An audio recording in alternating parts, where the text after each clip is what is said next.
let's get started, Pavel. I see there's still people coming in. That's cool. Hey, it's the 5th today, right? The 5th, the Tuesday, and 5th of March. Fantastic, guys. Happy to have you here. We're going to do another webinar tonight. We did a webinar tonight, last night. And that was well attended. It was actually very nice, a lot of participation. So tonight the topic is going to be mood swings, and it's going to be about the mind explained. Now, it seriously got me thinking what to do with this title. It seriously got me thinking, because the mind is one thing, and it's got its own antics, its own peculiarities. And then mood swings, it is connected to the mind. However, there's a lot more technology and data to that to cover. So it got me like, how do I explain the mind part and the mood swings part? So I eventually had to make up my mind and come up with a choice on how to do this tonight. Anyway, so it's going to be good information. I'm sure you will like it. But first, before we get there, my name is Erik, so I'm going to be your host. I'm from the Netherlands. I'm Dutch, in other words. Spent my life more than 20 years abroad. Lived in the Caribbean for a long time, in Venezuela and Mexico. Then at some point I came back and lived in Scandinavia for a little while. Belgium right now, last 3 years in Ireland. I hope the sound is okay. I see myself a bit gray on the screen, but it might just be my laptop. It could be that. But before we actually get going, I would like to, first of all, welcome you. It's great to have you here tonight. I hope we're going to do a lot of back and forth chatting. The chat is wide open. My first question to you is basically, where are you from and why are you attending this webinar tonight? So pop something in the chat, please. If you're not a fast typer, maybe you just want to put in where you're from. Sorry, my throat is letting me down today. Probably did too much talking. And if you are a fast typer, maybe you want to put in the chat why specifically you wanted to come to this webinar. So in the meantime, let's see, we got Erica here. I think, Erica, you've been here before, am I right?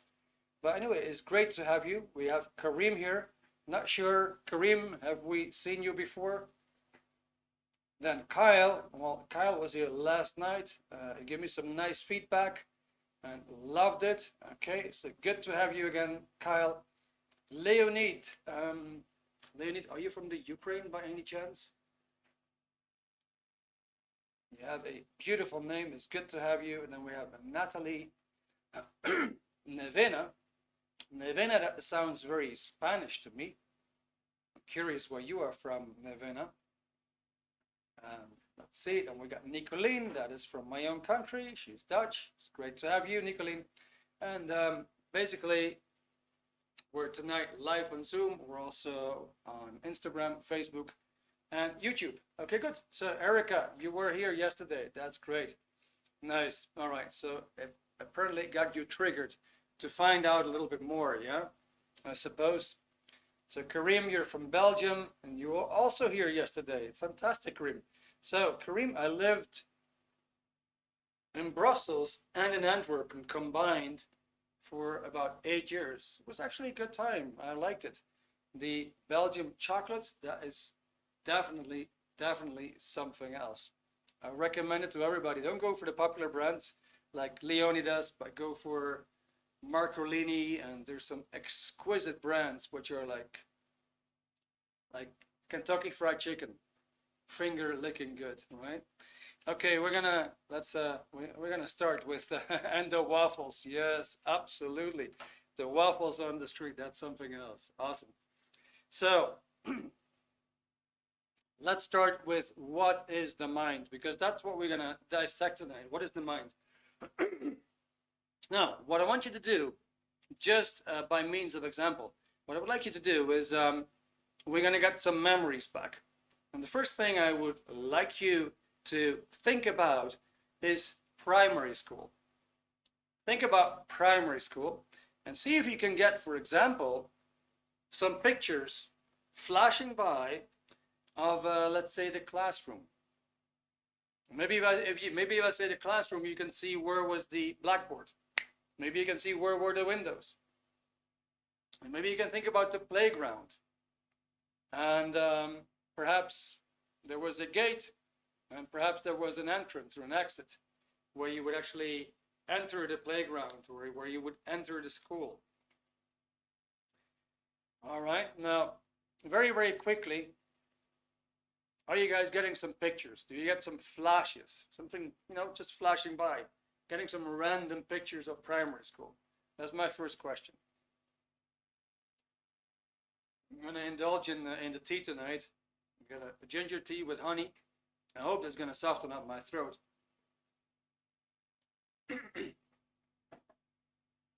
Okay. Kareem says yes. You got some pictures? Good. Nicolene, yes. Fantastic. All right. So I guess some other people also have pictures, yeah? Erica, yes. Good. Now let's take that to the next level. Let's take it to the next level. So from the classroom, what I would like you to do right now, we're not going to remember. What I would like you to do is I would like you to imagine that you are sitting in your favorite chair in the living room in the house where you grew up as a kid or a teenager.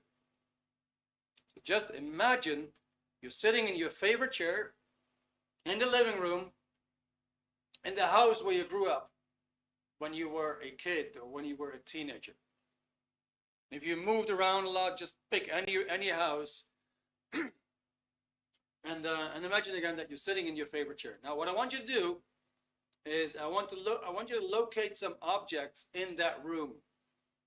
And the first thing that we want to locate is the TV.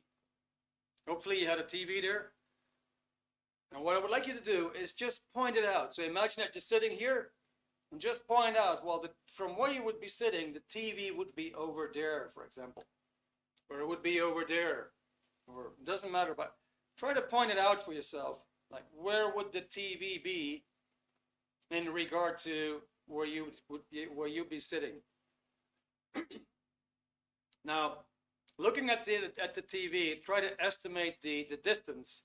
How many meters, how many feet away from you is that TV? Now, can you see its size? Can you see the frame? Can you see the color of the TV? And perhaps you can also see if it was wall mounted, was it sitting on something like a dresser or a table? And if you have that, let's find a table in the room. Find any table in that room. Maybe for a lot of you, you might have a table right in front of you. So while you're looking at that table, see if you can actually get a picture of the table. See if you can see its color, its shape, its size, maybe its texture, what kind of material it was made of. Now let's see if we can find a window. Let's see if we can find a window in that room. Any window? And just point it out again. Point out where would the window be. Now let's have a look at the window frame. Did it have a color? Was it painted? And did the window itself, did it have blinds? Did it have curtains? What was this? What was the texture? If it was curtains, what was the color? And finally, let's just find a door and point out where's the door. Maybe you'd say, well, there's a door right behind me. Let's have a look at the color of the door. Let's have a look at the size. How far away is that door from you? How many feet, how many meters, by estimation? Yeah, so now I'm going to ask you the question again. So, did you actually see these objects about you? Did you see these objects in the room? I'm very curious of your answers.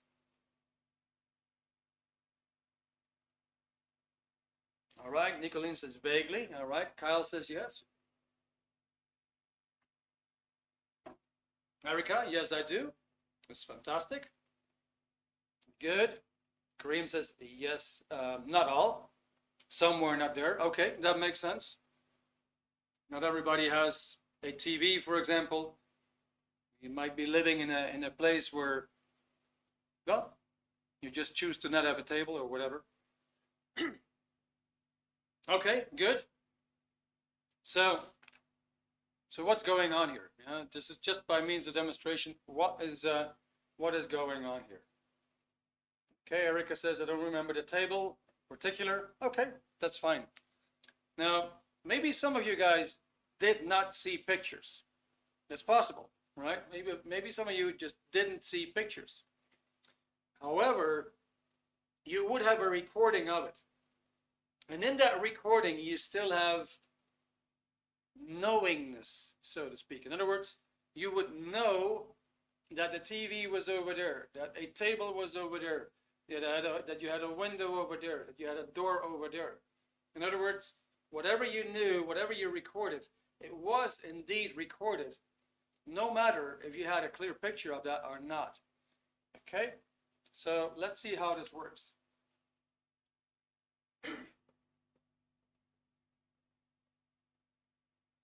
That will be your body. And you have a mind.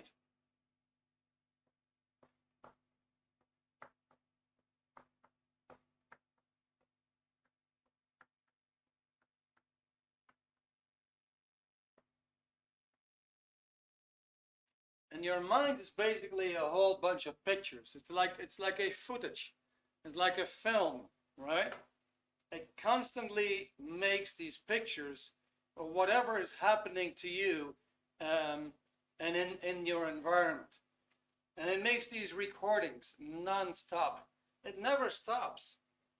It doesn't even stop when you're sleeping. It can actually be verified, yeah? This is very verifiable data. It doesn't even stop recording even when you're sleeping. So this is like recording from the past, way back when, coming to present time. You keep on recording. Now, if you look at these pictures, you can actually see dimensions, you can see space, you can see objects, you can see illumination, in other words, light. You can basically get temperature, which was stored in these moments. You can recall temperatures. You have colors, you have smells, but also emotions, for example, feelings, your own conclusions. All of that is stored in these pictures. Now, it's a very, very interesting thing here that these pictures, they happen to be three-dimensional. They happen to be three-dimensional. So what is so cool about that is that you could imagine, again, being in the living room, and you would just, in your mind, you would recreate that entire space again, all right? You could just imagine that between you and the window, there would be, let's say, 4 meters or 12 feet distance, right? And between you and the TV, there would, let's say, be 2 meter or 6 feet distance, right? Something like that. And you can actually pinpoint these objects in space. Now, it tells you right away that your mind and your brain are two different things. These pictures, if you look at them, they're not in the brain. He did not say, well, the TV is over here, and then I got a window right there, and I got a table in the middle of my head, and the door would be in the back of my head. You wouldn't do that. You would point out in space. So we call these images mental images.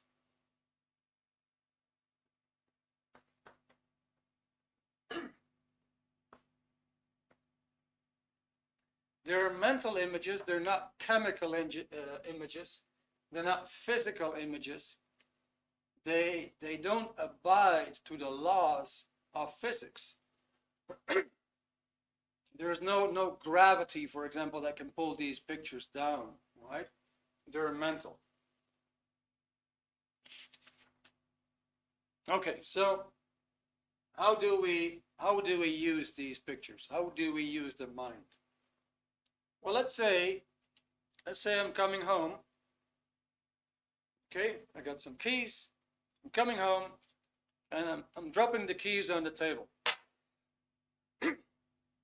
Now I'm going to go to the garage and I'm going to come back and I'm going to do some gardening and I'm going to, I don't know, go to the kitchen, get myself a coffee, go to the living room, relax a bit.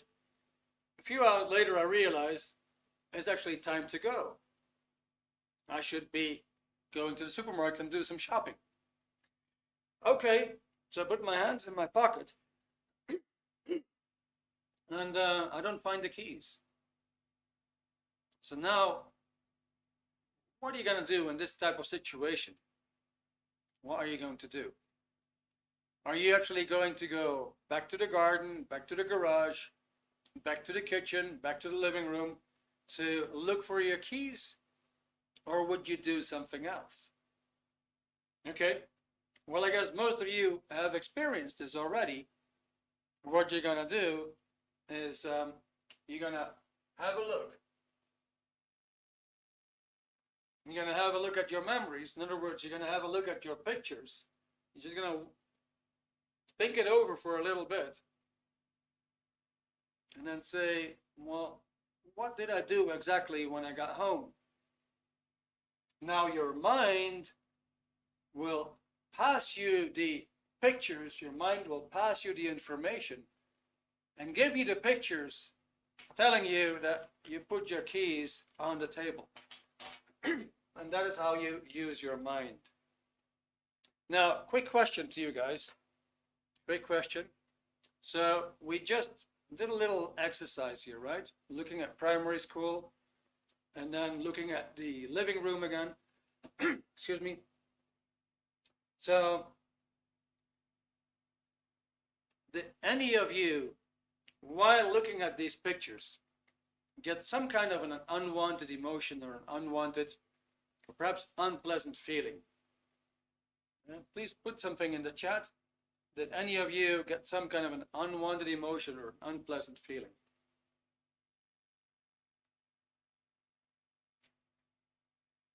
Kareem says yes. Okay. Cal says no.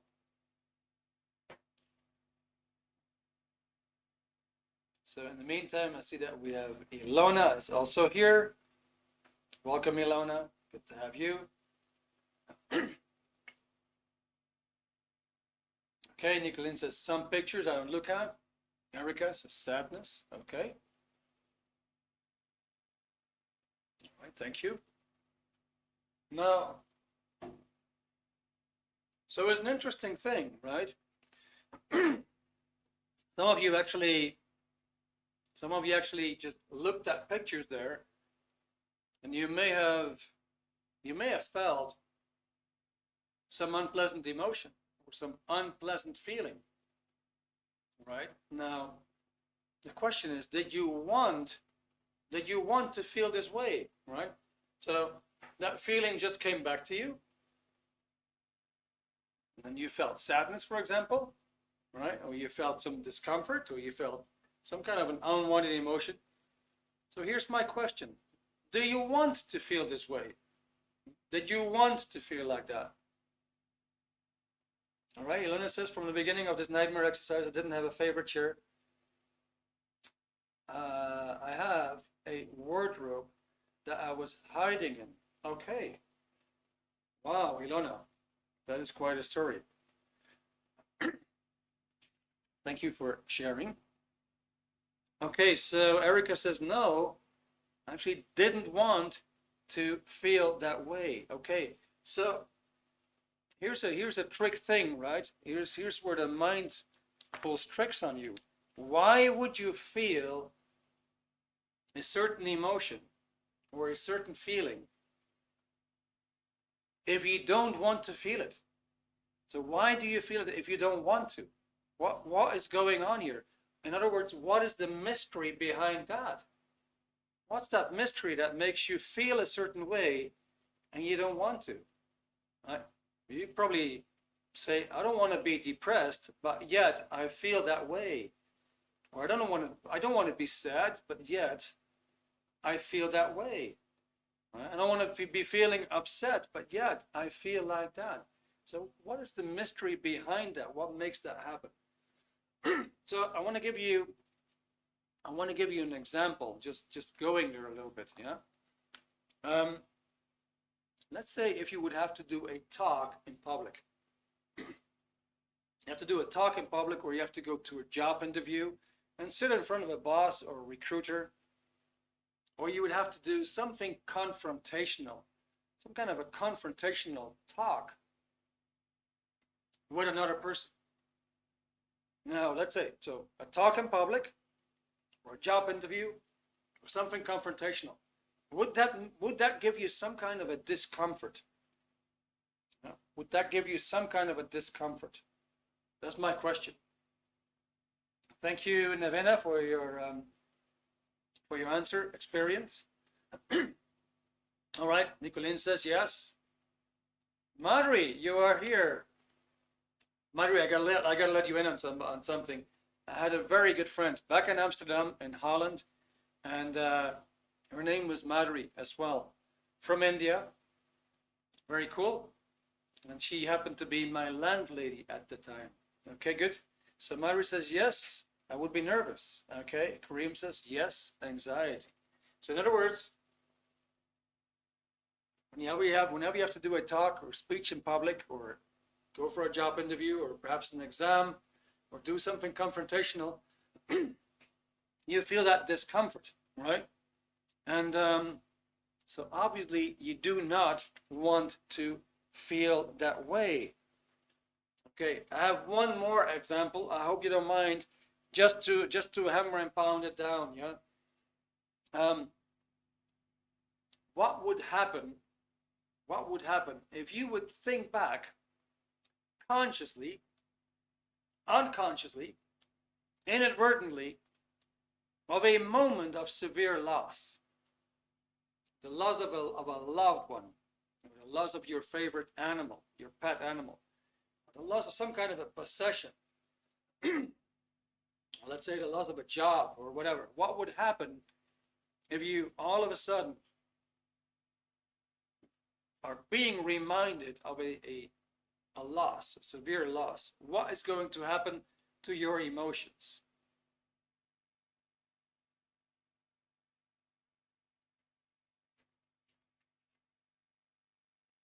Nicolene says chronological feeling. Okay. Kyle says a drop in vitality. Ah, okay. All right. So Nicolene says chronicle. Good.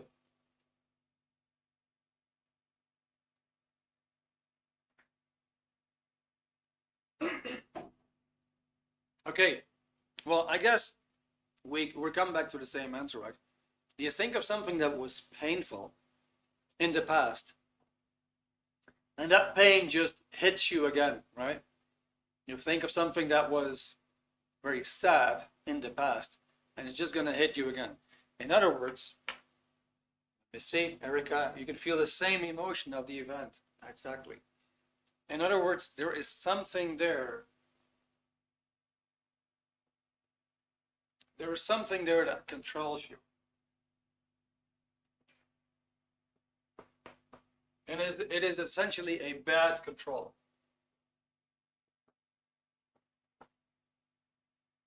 And it's a kind of a control that makes you feel very, very uncomfortable.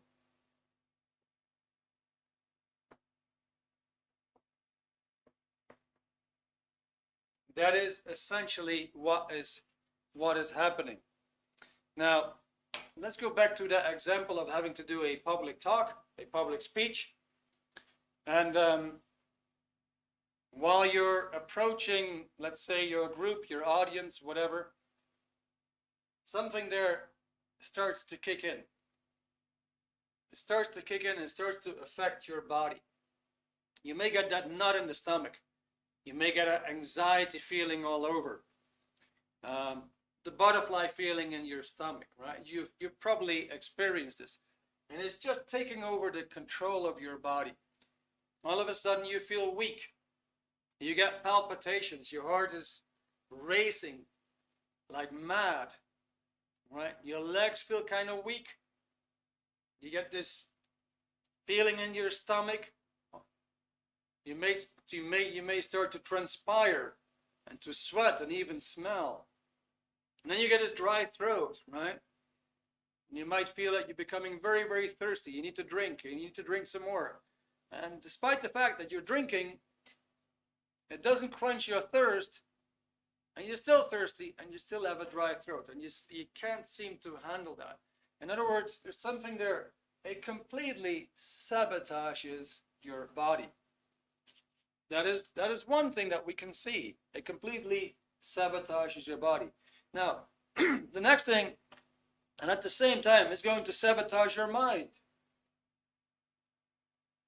It's like it's shielding off your mind.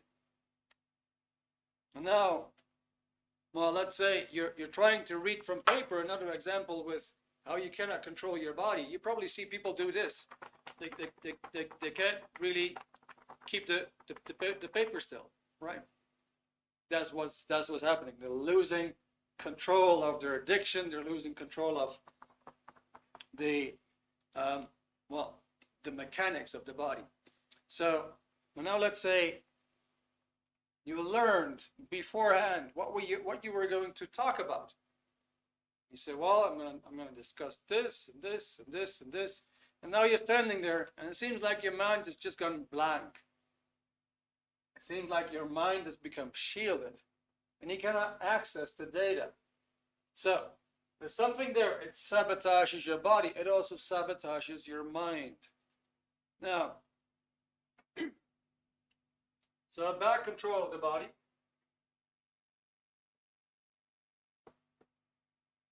Back control of the mind, which is this.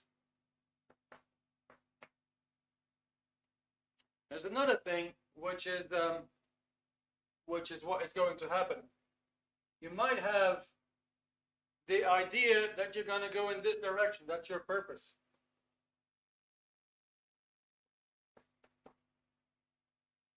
Let's say you just came to the conclusion you're going to talk to your boss.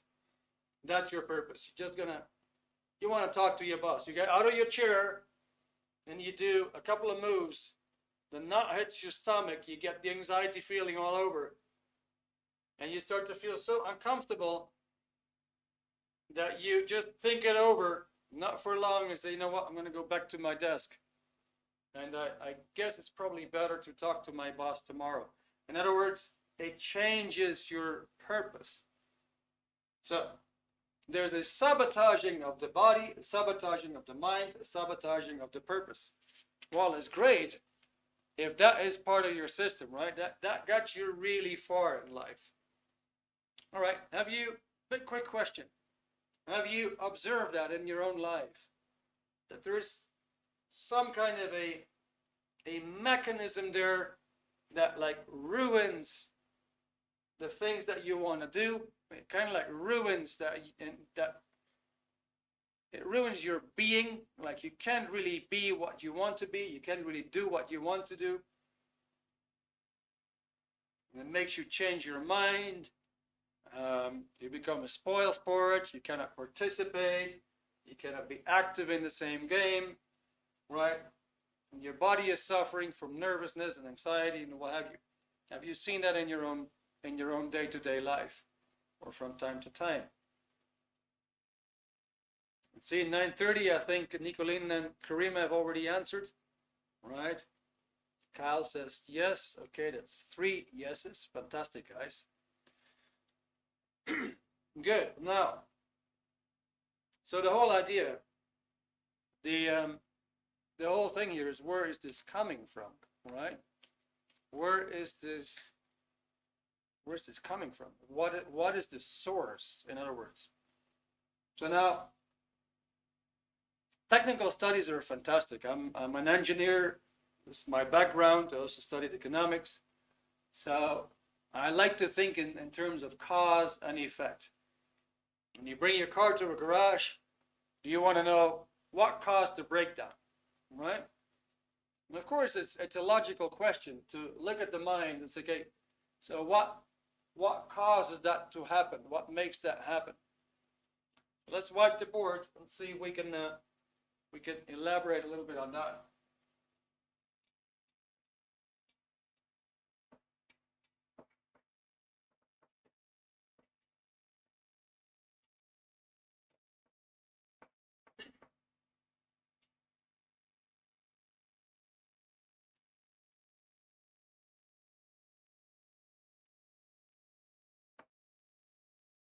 Okay. Just finalize it up a little bit.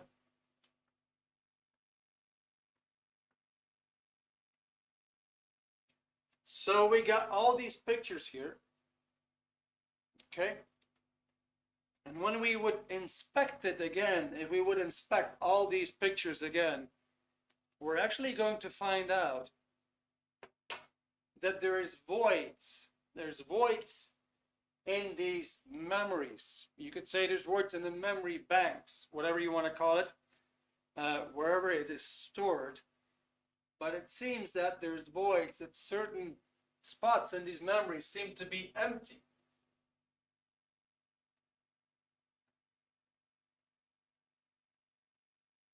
As if there was nothing there. They are like seemingly empty. Okay, now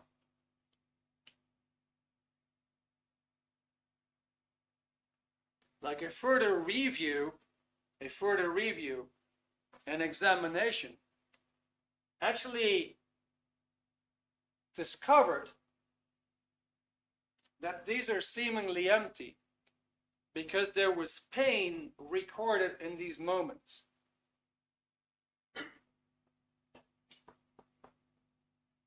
There was pain recorded in these moments, painful emotion.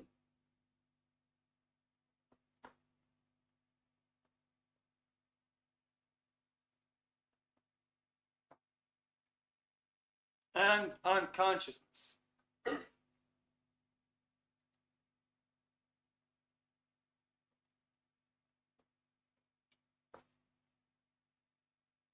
So these were the factors involved in certain spots in your memory banks.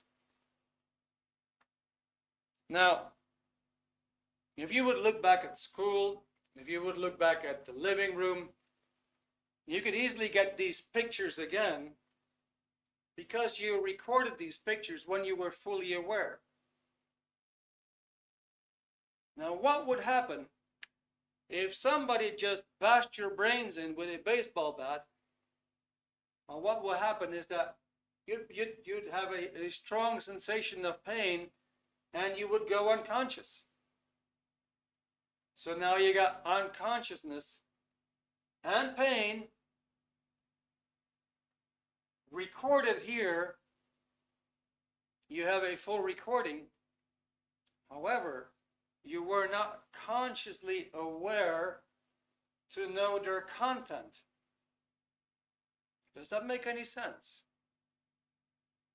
You see the difference? Like being consciously aware and recording stuff and being able to memorize that. Or not being consciously there and being completely unconscious, but now keep on recording and not knowing what's inside of those recordings. Does that make any sense? Kyle says, absolutely. All right. I'm very curious what the other people think. Kyle, thank you very much for your answer. Nicolene says yes. Okay. That's fantastic.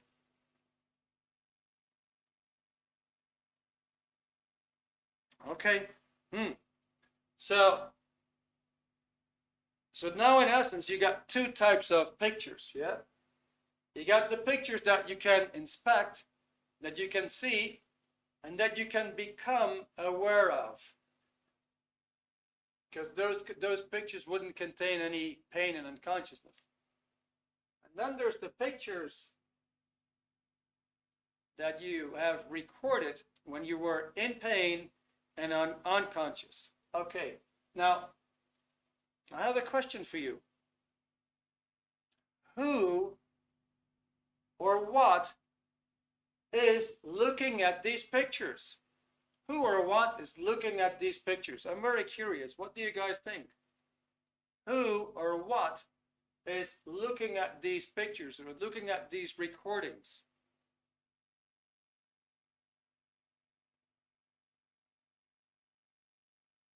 All right, Nicostine says yourself. All right. Kyle makes it into a plural. He says ourselves. All right. Makes me think of that movie, Me, Myself, and I.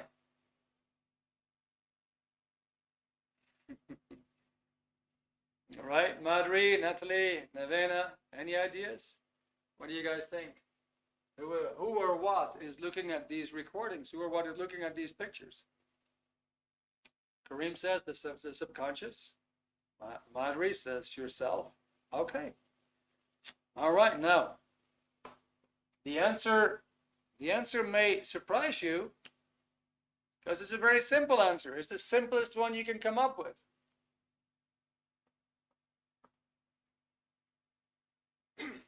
That is simply you, right? You are looking at your own pictures. We cannot make it more simple than this, right? If you look at primary school, well, you are looking at it, right? Now, it's an interesting thing that you may consider. Some people consider themselves to be a body. They say, well, I am a body, and well, here's an interesting fact. You would probably say, I have two hands. I have two hands. And I don't know, you might say, well, I have two legs.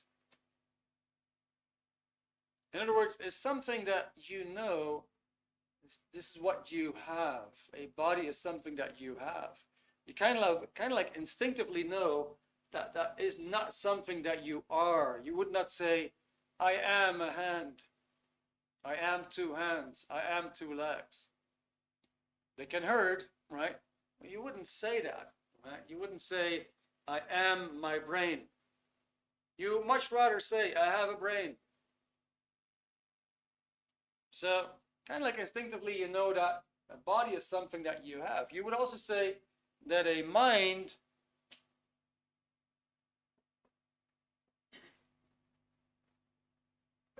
is something that you have. We have this, we have a prime minister who is a pain in the A. We had a prime minister, now he's been promoted. He's a bigger pain in the A. But he used to say, I don't have any active memories. I don't have any active memories of this, right? So it's kind of like, even he, being a pain in the A, even he knows that memories is something that he has. It's something that he isn't, it's just something that he has, right? So you have a mind and you have a body. So now the question is, of course, now, okay, good. So if you are you, let's see if we can just, well, make it a bit more clear. Well, first of all, you could say, well, you are an intelligence.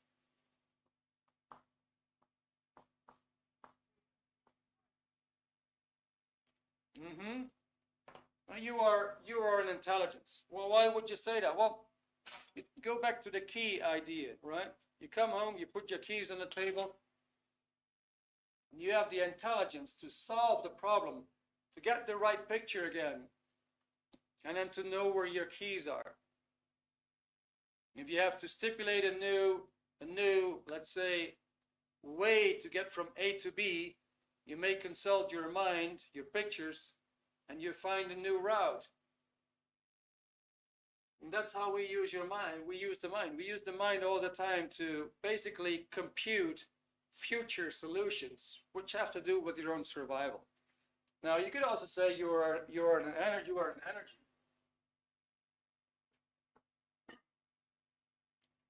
You could raise your hand, right? And you basically endow your body with energy. Now, if you're in a very, very bad mood, you're going to give some bad energy to your body. If you're very happy, you're going to make that body run very fast without any energy putting into it, because you make that whole thing very light. In other words, you endow that body with something really good or something really bad or something in between. But most importantly, you are aware.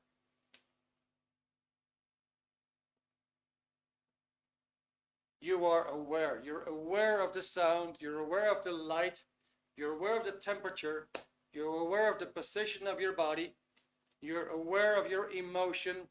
You're aware of your heartbeat. You're aware of a lot of things. And most of all, you are aware of the fact that you are aware. Most animals don't have that. You put an animal in front of a mirror and he has no idea. He's looking at himself. Now a dog starts to bark. Dog starts to bark to the dog that he sees in the mirror. He doesn't conceive of that as himself. We do, because we are aware of the fact that we are aware. So you could say you are an awareness unit. You are simply an awareness unit. You can know much more about it. You can find out much more about it. And it's very, very interesting. So now we have dissected man into three parts: the body, the mind, and you as a individual. That's why we did that drill, like pointing out things in the living room. You get an idea that this is a mental thing going on. You say, well, the TV is right there, the table is over there, the window is over there. This is a mental thing going on. You might say it's a spiritual thing. I'll leave that up to you, right? But it's not something going on in your brain. It's something going on in your mind. It might be a spiritual thing, okay? Even that whole awareness, it might be a spiritual thing, all right? We're not going to cover that tonight. But what is the thing? You, as an awareness unit, you are either aware of what is in your mind, or you are not aware of what is in your mind. Does that make sense? You, as an intelligence, as an awareness unit, you are either aware, or you can be made aware of what is in your mind, or you are not aware of things that are in your mind. Does that make sense? All right, Nicolene says awareness makes sense.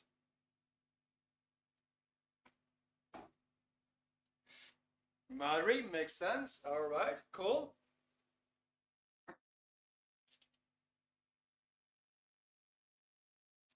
Okay, so here is the situation that affects us and that is limiting our potential, holding us back, pulling us down, is in these moments in our memory banks where there is pain and unconsciousness stored that we are not yet aware of. I'm going to give you an example. Maybe who was here last night? I think some people were here last night, right?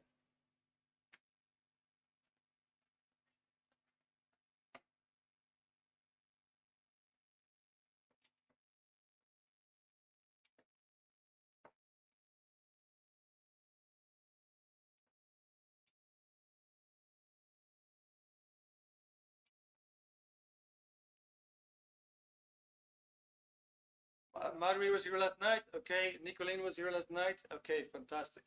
All right, so I'm going to give you guys the same example again that we gave last night, yeah?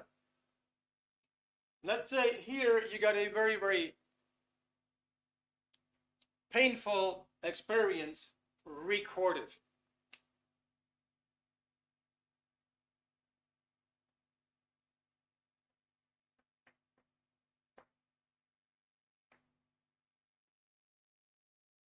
Let's say there, back in time,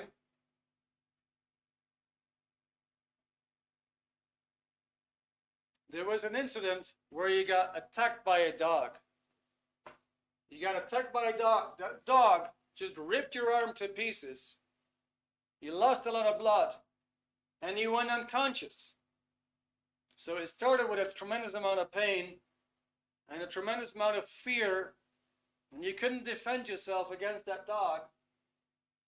And the dog just kept biting in your arm, ripping the flesh of your bones.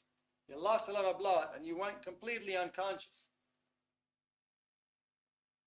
Now you have this recording sitting somewhere in your mind, and you're not fully aware of it because you only have a few snippets.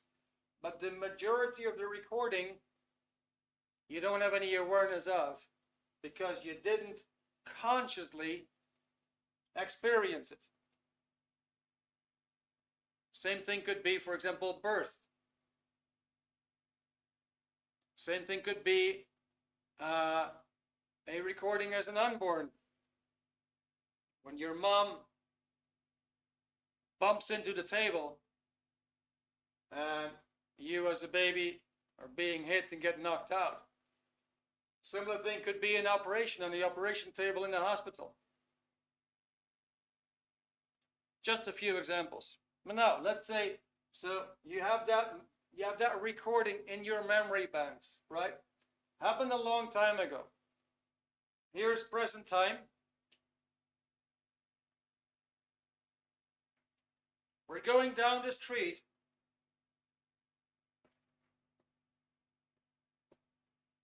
And all of a sudden, out of the corner of our eyes, we see a dog. The dog has some similarities with a dog in the incident 30 years ago. Okay. And now I'm going to ask you, what is your mind going to do? What is your mind going to do? How is it going to respond? How is it going to react? You have a recording there. A lot of pain, fear, painful emotion, in other words. You went unconscious for a great deal. And now you're confronting that kind of dog again. Okay, Kareem says, you're going to remember and panic. Erika says, fear for the dog. Okay, Kyle says, recall the incident and the feelings connected. Okay, guys, that's beautiful. Okay, now, so there is no active recall here because you don't have any memories of it. A memory is something that you can see, like the playground, like the schoolyard, like primary school. You have memories because you can see these memories. Here you may have some snippets, but the whole incident was recorded when you went unconscious, right? So you wouldn't have much of a memory there. You might have some. Okay, the fear is definitely recorded, and the pain is definitely recorded. Now, what kicks in is, and this is where the mind makes mistakes, it's going to confuse and identify this dog with this dog here. And that's where it makes the mistake. It says this moment in time is the same as this moment in time. This location here is the same as this location here. This circumstance here is the same as this circumstance here. That is actually irrational. That is actually insanity. Because these things are not the same. This might be a very pettable dog. Might be a sweetheart. Whereas this might have been a ferocious one. But the mind will not separate these things from another. It will identify them. Make them as if they are the same. Okay, so the pain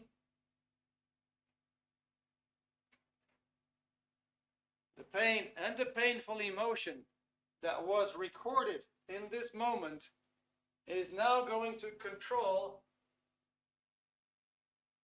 this person. And he's now going to feel very, very, very uncomfortable. He's probably going to feel fear again. He probably gets that feeling that he needs to flee and go. His mind is going to be shut off, is going to be numb. He cannot really use his memory properly to find out a proper solution as to what to do right now.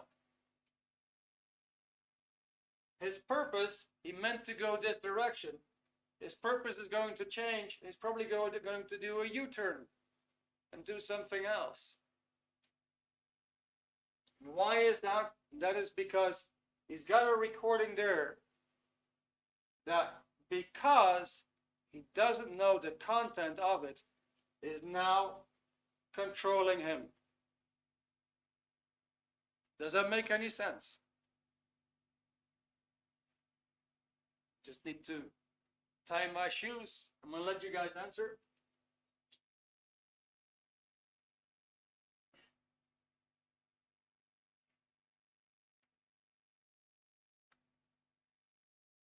Karim, isn't it a protective mechanism?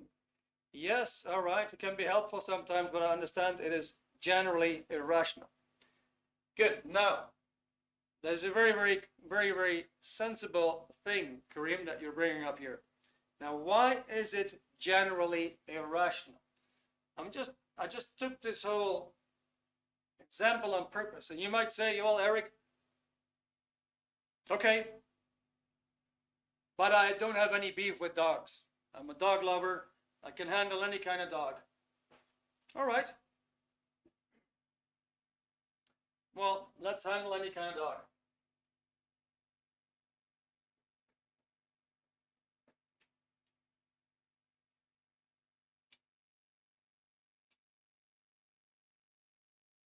So now let's say instead of a dog, we had a experience with a person.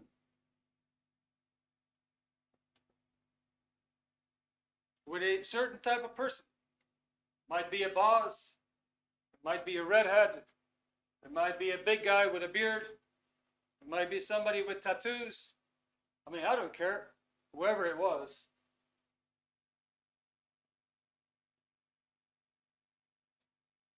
Whoever it was over here that caused you pain, could be a dentist, could be a doctor, could be a psychiatrist.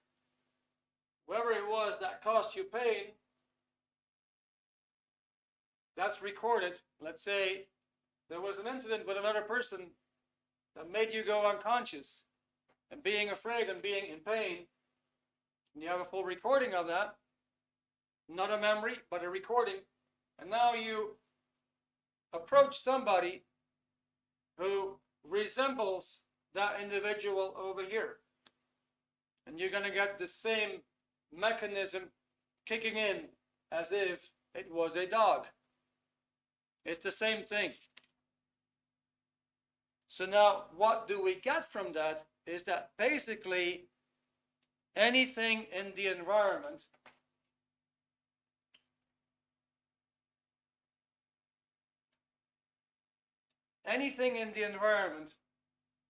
can set off anything in your memory or in your recordings. So let's say a person that was very dear to you passed away, and you never overcame that loss. And you're in a certain space, and you hear the music that that person was so fond of. And it brings you back to the loss. And somehow the feelings come back. And now you're in grief again. In other words, the environment can trigger something in those recordings, reactivate the recordings, and now you're going to feel very uncomfortable. You're going to have these emotions that you don't want. You're going to have these feelings that you don't want. And most of all, at that moment, you cannot be you. You cannot be yourself. You cannot be what you want to be. You cannot do what you want to do. And you might actually be hung up in it for a bit. You might actually be hung up in that for a long time. Okay, so I have a question. Have you Have you seen for yourself, for example, that, let's say you're easily triggered. You're easily triggered, you're easily changing moods. You can be happy or you can be satisfied, content. Something little happens, like a certain smell or a music or a sound or somebody making a statement, says something, mentions a word, or inadvertently your mind is wandering off, and all of a sudden your mood just drops. Have you seen that? Right?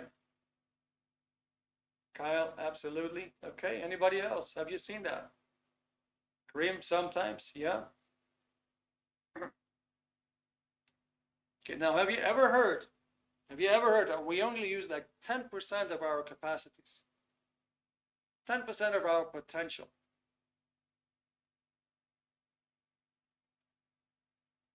That would basically mean, if that would even be true, that we're not using 90% of our potential. And that's very true, because there's something there that is actually holding us back. Now, very quickly, because it's almost 8 o'clock, what is the solution? It's fascinating, guys. It's absolutely fascinating. We have now seen that there's something there that we don't know what its content really is. The other things, we know its content and it doesn't really affect us. But there's some things there that we don't know what its content is. And these things can trigger us and put us back into these unwanted feelings, a knot in the stomach, a total self-sabotage, and you no longer being able to be you. So the solution is very simple. It's simply becoming aware of what is actually in these moments.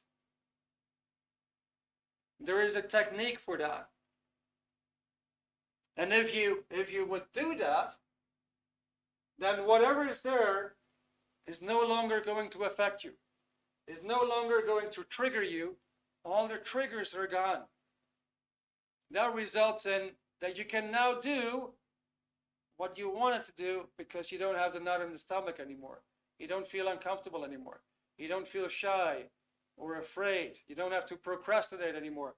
And so many other things, because of these unwanted and basically undesirable feelings and emotions.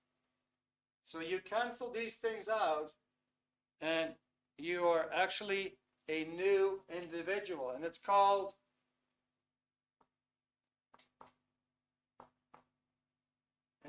a clear. It's like a person who's got a clear mind. Okay, so just out of curiosity, how did that sound tonight? How did that piece of information come across to you? Is that something that you would like to be?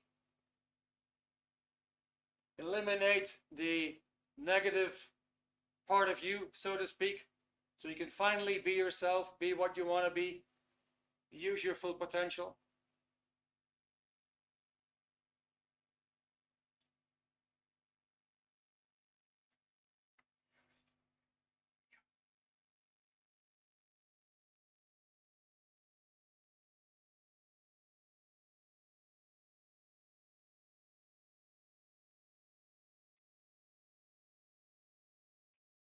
All right, guys. So let's end off. Before we end off, we have a little poll, and I'd like you guys to give a little bit of feedback. Yeah, how you can eliminate them. So basically, I should let you know. So what I've used tonight, I've used the data from this book. It's called Dianetics. It's an international bestseller on the mind. Dianetics itself means through the mind. It was written by an engineer, somebody who did a tremendous amount of research into the mind, discovered all that stuff and much more, and actually broke through the mysteries of the mind and worked out a solution that basically everybody can avail themselves of, resulting in a higher IQ, much more use of your own potential, freedom from a whole lot of things like feeling ill and miserable and all these kind of things. It's actually an amazing book. But the book tells you exactly how to eliminate it. Basically, it is becoming aware of whatever is in there. The book shows you the technique. It's a specific technique that you will do in order to become aware of these things. And it's actually something that really, really works. The moment that you're aware of whatever it is that is keeping you down, that's sitting there in the mind, the moment that you're aware of it, it ceases to exist. It no longer has its negative power over you. But the whole workout, how you do that, is actually, you can find it in the book. Okay. All right, Erika, thank you very much for your question.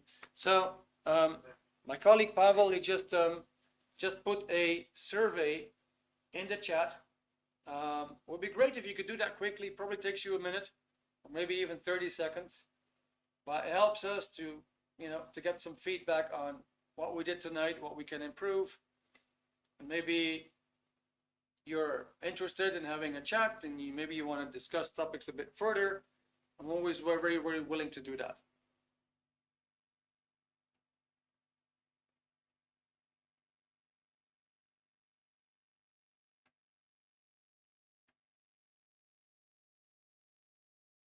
Cool. All right, guys, that was it for tonight. I see that it's 5 minutes past 8. I hope you enjoyed the content. I'm sorry for scraping my throat. It actually became a bit better thanks to you guys. You helped me to keep on talking. It improved. So that's cool. I hope you really got something out of this tonight.